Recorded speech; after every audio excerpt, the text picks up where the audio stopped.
May nagtanong sa akin, "Hi po, ask ko lang, OMG, kasi mag-a-apply po sana ako ng loan sa isang legit lending app, hindi Ola, para ibayad sa mga Ola. Malalaman po ba nila yung mga utang ko?"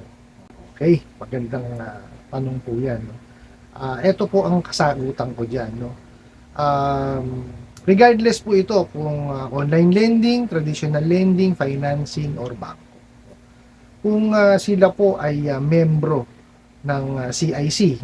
Ang ibig ko pong sabihin sa miyembro is accessing at submitting entity po sila. Pagka sinabi nyo kasing accessing, nakikita ho nila lahat, no? Yung mga may mga record sa CIC. Okay?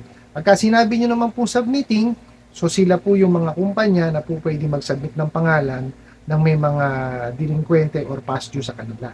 Okay? So ganun po 'yun, no? Pagka naging member kayo sa CIC, po pwede hong kayo mamili kung accessing kayo or submitting or po pwedeng both naman. Okay? Ngayon po, kung gusto niyo pong malaman na miyembro ng CIC, yung hihiraman yung lending, financing, bangko, or OLA, checkin niyo po sa kanilang website. No? Ang website po nila is www.creditinfo.gov.ph. So, i-check nyo po doon kung nandoon yung pangalan ng kumpanya, ng lending, financing, bangko, or OLA na hihiraman niyo po. Kasi sa mga OLA, medyo tricky yan kasi may mother company ho silang ginagamit, no? So, for example, yung ABC company, yun yung mother company. Tapos meron silang 7 OLA. No? Si OLA A, OLA B, OLA C, or so on and so forth. So medyo tricky yun. So ang gawin nyo po, punta ho kayo sa SEC, no, para makita niyo yung mother name or trade name nung OLA na nahihiraman ninyo, no? Kasi hindi naman ho kasi lahat ng lending, financing, bangko, no, at lalo na ng OLA, miyembro ho ng CIC. Ano po, kasi ano yan may fee po yan, no? Hindi lang ho basta papamiyembro kayo, no? Hindi ho. Tapos meron yung mga dokumento silang nire-require na isubmit nyo sa kanila para ho kayo maging miyembro. Ano po? So, kaya ho hindi lahat nagiging miyembro. Meron pa nga ho dito tanong, hahaha, bakit yung kapatid ko di niya binayaran credit card niya 5 years ago pero approve siya sa OLA? Kalokohan nila about CIC. Okay. So, yun po yung sagot, no? Kasi hindi naman po lahat ng lending institution, financing institution, bangko, at saka OLA, member na CIC, no? Most probably po itong kapatid ninyo, hindi makakahiram sa bangko, no? For example, nangailangan mo siya ng ah, pera na malaki, no? Let's say, gagamitin niya sa puhunan, hindi ho siya makakahiram, no? Sa bangko. Makakahiram lang ho siya dyan kung ibibid niya uulit yung kanyang credit score or credit standing, no? Kasi ho, yung kalimitan ho ng mga OLA, hindi naman ho talaga sila nagpapamember sa CIC. No, kasi sa kanila dagdag na dagdag na trabaho pa. Kasi ho, ang CIC po is inire-require po no lahat ng kanilang miyembro na magpasa buwan-buwan po nung mga past due at delinquent nila. Sa dami ho ng past due at delinquent nitong mga hinayupak na OLA na to, hindi ho sila matatapos kasa submit. Kaya hindi ho sila nagpa-member diyan. Yun ho ang ano ko diyan. Tansya ko, no? Kaya ho yung payo ko dun sa kapatid ninyo, huwag niyo yung tawanan kasi hindi ho biro na magkaroon kayo ng record sa CIC. Kasi ah, yan, hindi ho kayo makakahiram kung kailan nyo kailangan. Take it from me po. Kasi ho, nagkaroon ho rin ako ng problema sa credit card. Meron hindi mo akong dinabayaran, no? Akala ko okay lang ho, no? So, nangyari ho, nangailangan ho ako ng medyo malaking pera. Nanghiram ho ako sa bangko. No? Lahat na ho yata ng bangko, hiniraman ko. Lahat ho, declined ho ako, denied. Hindi ho ako na-approve, no? So, yun ho, I've learned it the hard way, no?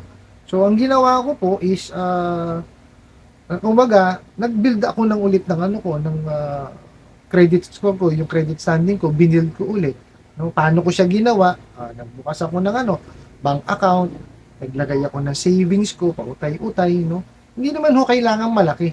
Kailangan lang makita ng ano nung bangko na at least may mga savings na kayo, no? Tapos hanggang sa sila na pong mag-o-offer sa inyo ng ano ng credit card. Kaya lang mababa ho ulit ang ano niyo, credit limit niyo, no? Tapos nun, ayusin niyo na yung pagbabayad, no? Hanggang dun no, yung ano, mabibuild niyo na po yung inyong credit standing, no?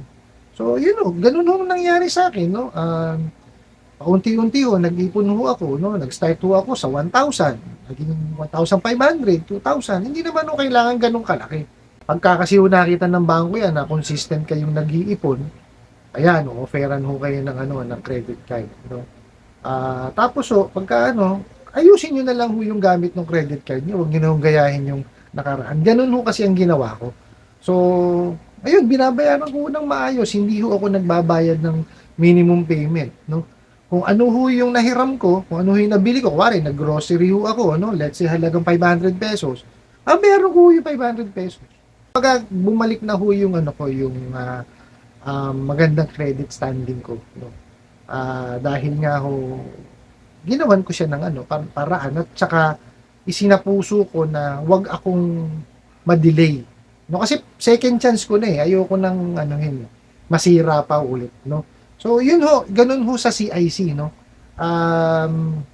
Hindi ho lahat ng ano ng lending, financing, bangko or OLA miyembro ho niyan, no. Yun hong miyembro, yan, may access po at merong ano, submitting, no? So, it's either, pwede yung submitting lang, pwedeng accessing, or pwedeng both. No? Kasi yung kumpanya namin parehas. So, nakakapag-submit ho kami sa kanila at may access ho kami na makita yung record ng ibang mga miyembro, no? For example, bangko ho, may nakikita ho namin yan, no? Kung meron kayong record doon. So, pagkabad ho ang ano nyo, ang credit standing nyo ron, hindi kami nagbibigay.